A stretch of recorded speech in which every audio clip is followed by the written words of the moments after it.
Dave's just going to go through a little bit of stuff on those angles, and like I said, if you guys have any questions, you know him, it's your bro, feel free to talk to him.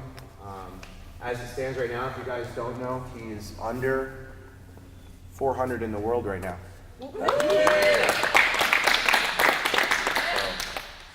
Floor's yours, bro. All right. So I got a couple of handouts here. How many of you would like to get 10 to 15% more performance out of every WOD that you do? Raise your hand, that would be cool.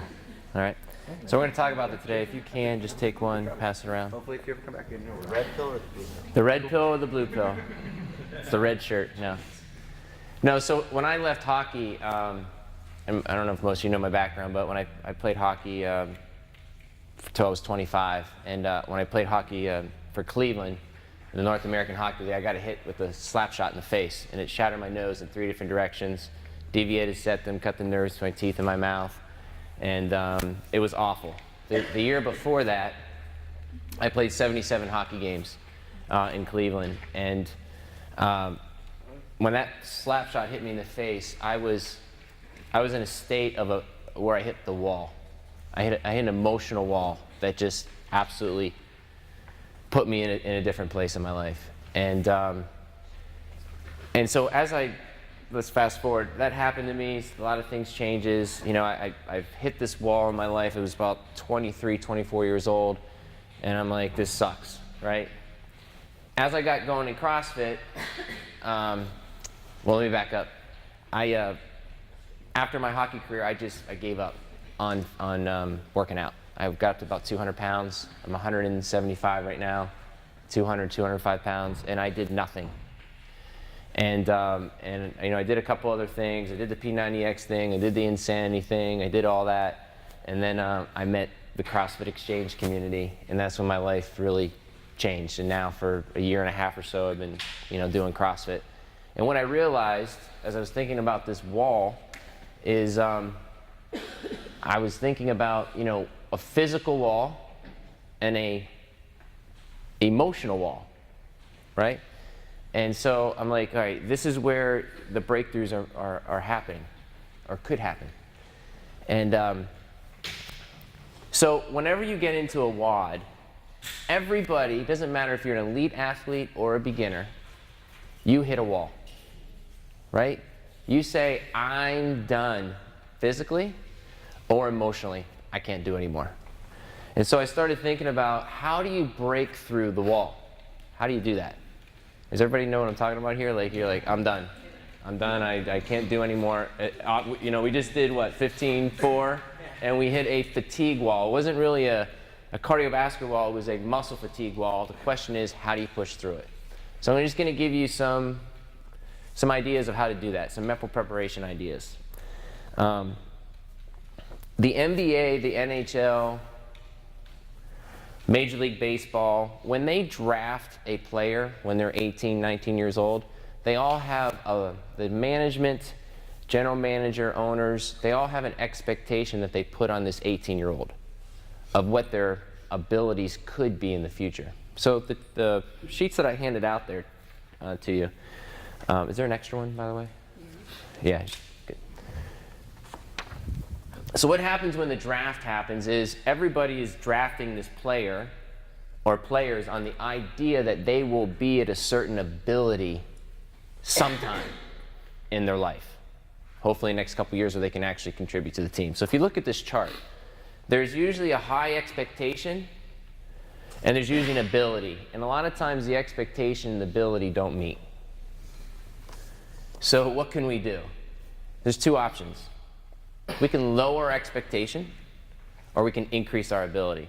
So if you look at your chart there, if you decrease your expectation, decrease your goals, decrease your results, expect less, you can get to the ability level.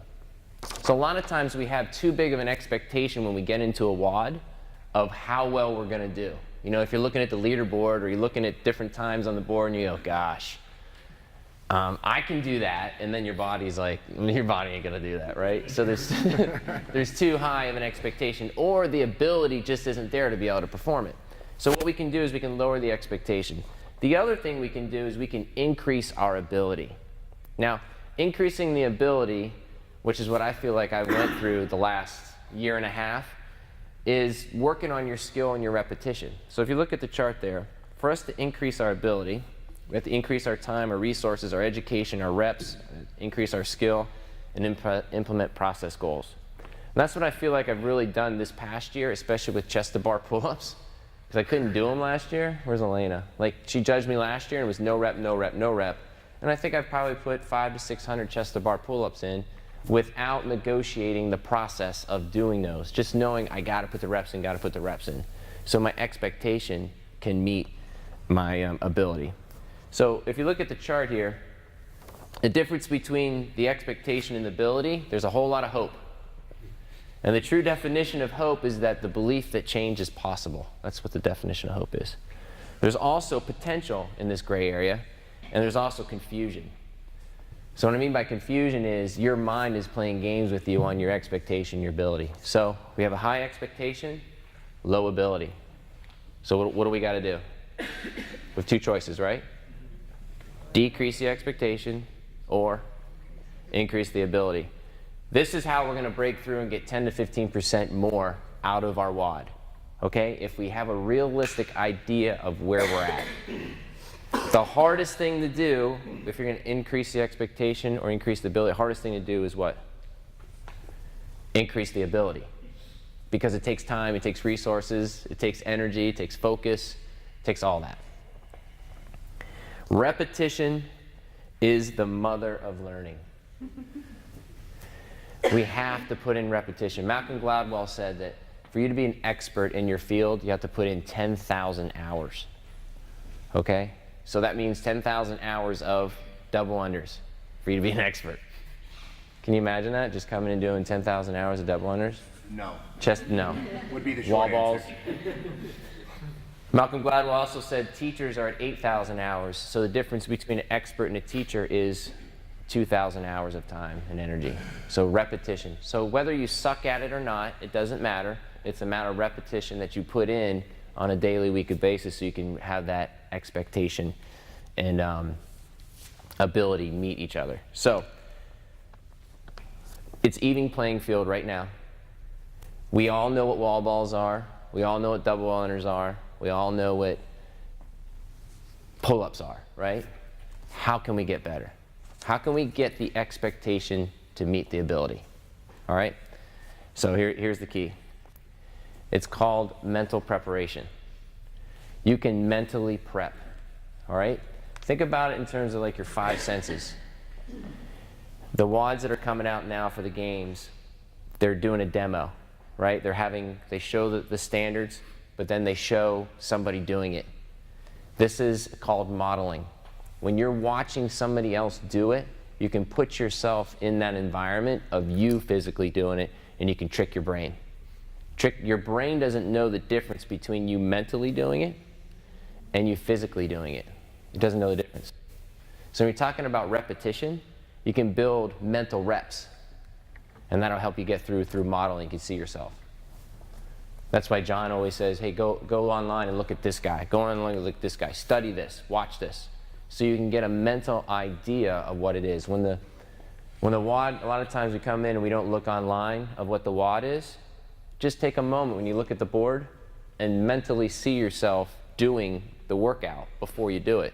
That tricks your brain and going, wait, was I here before? I don't know. So you've already done the reps.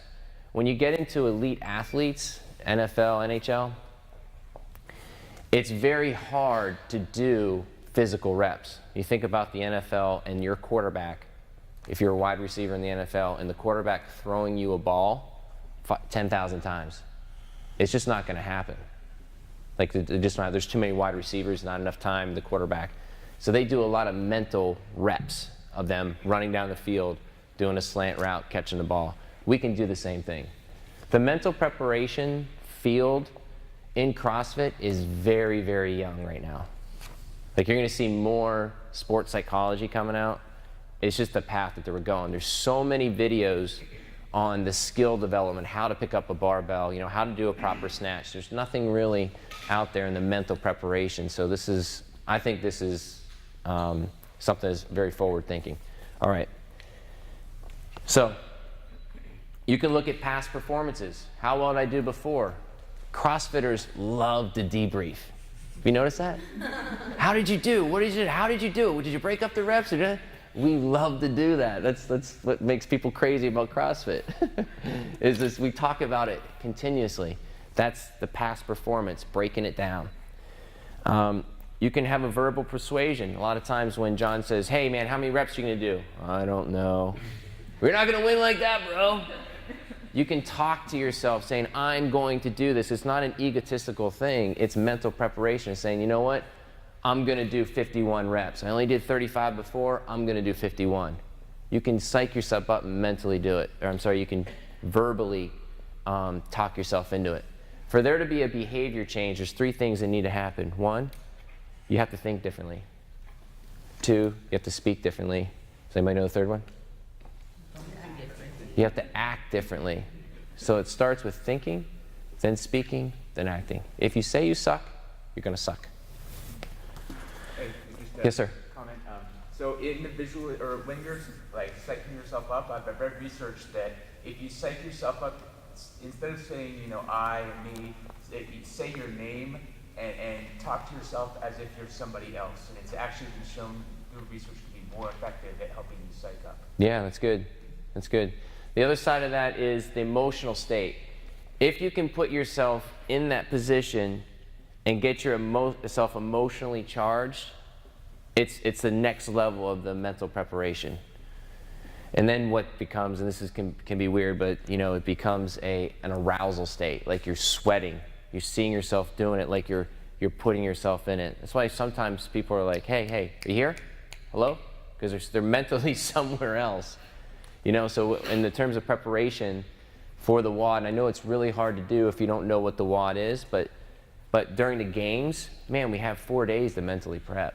We can do hundreds of mental reps before we get here so that we're actually in it. It's not the first time we've done it. I actually did it for this WOD here. On Thursday, I did 51 reps, and today I did 73. Nice. And I think it was some of it because of the mat, but a lot of it for me was the mental preparation of seeing myself doing those kipping pull-up or kipping push-ups. Visualize the setting. This is one of my favorites. If you visualize yourself in the box, you can see the bar, you can feel the bar, you can smell the box, right? You can put yourself in, you can smell John's armpits.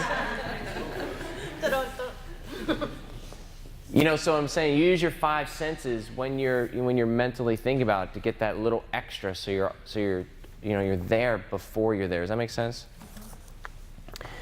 Repetition is the mother of learning. You must dream it before you live it. You can't live it then dream it.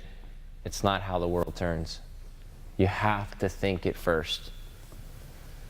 That's a lot of preparation, but it will get you a 10 to 15% bump. Expectations and ability. This is a really big area of understanding where you're at. Lower the expectation or increase the ability, or do both. Visualize, use your 5 senses before you get here, talk to yourself, tell yourself you can. That's it. Any questions? Just something I wanted to kind of add to that, guys, and this is right on target with the open or anything that you do in here where you have put the reason that I say the 2 words I and can't don't belong in a sentence in here. It's not because I believe that you can, because it really doesn't matter what I think, it matters what you think. Mm-hmm. Because if you don't believe that you can do it, then you're never going to. It's just that simple. So that idea, and if you look at and you translate that into what the open did, how many people think it's a complete load of crap that muscle ups for the first movement? Mm-hmm. You can be honest, it's cool. The only reason that I don't, not for other reasons, I have my own opinion, but it's some ridiculous statistic like 9,000 people did their first muscle up. Wow. That's a lot of people. Now you could argue that 25,000 people didn't get a rep. But I would argue the other way and say 9,000 people who had been working on doing this skill for a long time were now able to accomplish it. And not because of any more strength that they had 2 days before the WOD dropped or any more ability, They just believe they could do it and they put the reps in. That's what this all is. That's all it is. So every time you come in here and you're constantly trying to find ways to navigate around a workout, maybe you should try and find ways to navigate yourself into it. Take the chance. Don't be afraid to make mistakes, because that's how you learn. That's how you grow, right? What I also think is interesting about CrossFit is, in any other sport, there's certain skill development. Like if I was a hockey player. I'm not a better hockey player than a lot of people here. It's just that I put more reps in. Like I just grew up skating and shooting and passing and had a little bit of coaching. And I look at every sport like that and I go, CrossFit is its own sport. If you're gonna, like, I remember when I first began, people were all crazy about butterfly pull-ups. Like, butterfly, that's not how you do a pull-up. And I was just thinking, like, well, it is in the CrossFit community. Where else are you gonna do a butterfly pull-up? Never. Yeah. I mean, you're not gonna do it, you know, like in your backyard. You're only gonna do it in the CrossFit setting. So it's a skill that has to be learned, and everybody has to learn this skill. It's a new sport. So how do you break that down? You gotta get in here and just do it. And that doesn't make that person's better than you. It just means that they've put more reps in, and they visualize, and they've thought it through, and they want it, and you know, they have a little self-determination behind them. So CrossFit to me is just an even playing field. It's just a matter of putting the reps in this sport. And that's where these guys are, you know, somebody say, well, they're sponsored athletes, whatever. Well, yeah, maybe they are. They're just putting in more reps. You don't have to be sponsored to put more reps in. I mean, it may free you up from work, but. Yeah. Do the reps. Yeah. You talked about that your ability has your expectation, your ability have to meet. Yeah. To have a realistic expectation. Is there any tip on how to get a realistic expectation of yourself so that it's not so low? Because I can easily start out low and make my ability meet it, or you know, obviously I could do the opposite and it would never meet it. So the bigger threat is a blown out expectation. Right. So if you have a realistic expectation of where you're at, now you're on even ground. The area that's hard is that gray area of going, I can do this, but my ability sucks. right. So if you have a realistic expectation, then you're farther ahead than somebody who has a blown out expectation. Does that make sense? So, Like yeah. saying you can do a muscle up before you can do a pull up. Right. Right. I'm gonna do a muscle up. Yeah, but you can't dude. do a pull up. Exactly. So it's better to be real with yourself, then work on the reps and keep lowering the expectation. So if you keep lowering, and then you do the reps behind it, now you're excited because you've blown out what you can do, your potential. Gotcha. Okay. Yeah. That's part of the, well, for me at least, part of the reason why we have this space, so that we can try to see if we can meet those expectations. I'm going to clean 185 pounds 9 times a day. It happened? No. Learned something today, right? Was I, you know, in danger? No. I bailed 2 reps. Why? Because they weren't. Felt bad. I knew they were bad. Did I do the workout? Yeah. Did I learn? Yeah. Do I think I could have done that better had I been more focused and not messing around with those reps? Yeah, I think honestly I could have done the 9 reps. But mentally, like, ask anyone that was watching me for the first 20 minutes of the video. I was just like, it's heavy, it's heavy, it's heavy, it's heavy. Touch the weekend, you're saying like, this is gonna I suck. still did it, but honestly, had I had a different mindset going into that, I don't think I would have missed those 2 reps. Yeah. Because I missed 2 reps and I immediately did 3 solid ones. So part of the wall is he had a push through today. He had an emotional and physical push through. He could have retreated off the wall and said, I just can't do 185, I'm gonna do 165. But he met it and he exceeded it, failed a little bit, but exceeded it. So that was great that you pushed through that. It was awesome. That's the whole point of having space. That's it. You can play, you can try, you can push yourself outside of the zone and do it safely. Or bail, I didn't try to work through this. Ugh, God. The biggest thing is you're gonna hit it. You don't know when you're gonna hit the wall, but you're going to. And that's the fun of it, is it's coming. You just don't know where in the WOD it's gonna happen. And you don't know if it's gonna be physical or emotional, but it's coming. You're calling that the fun part? That is the fun part. That is the fun part, because like, Dave and talked to me about this a little bit ago, and when you actually realize where that wall is and you push through it, it is cool. a huge accomplishment. yeah. It's mental. When you know, and I know when I won't hit that bar anymore, I don't want to do more box jumps, you have to at that point say, there it is. and there it is. And that's the gain. That's what I've got. That's the gains. That's the big gains.